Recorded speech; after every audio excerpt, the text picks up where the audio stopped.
200.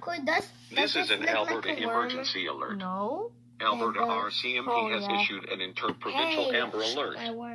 This alert is in effect for Alberta.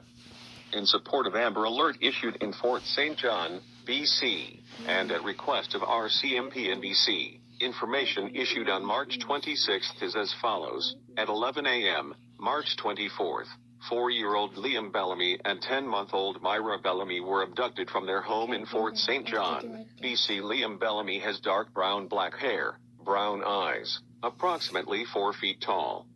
Myra Bellamy has light hair, blue hazel eyes, approximately 25 pounds. Children were abducted by their father, Jason Dalrymple, who is 36 years old, wears hats or toques, bald, blue eyes, light brown reddish mustache goatee, 5 feet 11 inches tall, approximately 200 pounds.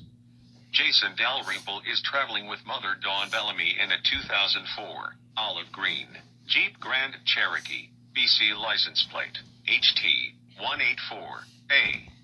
For details visit www.emergencyalert.alberta.ca.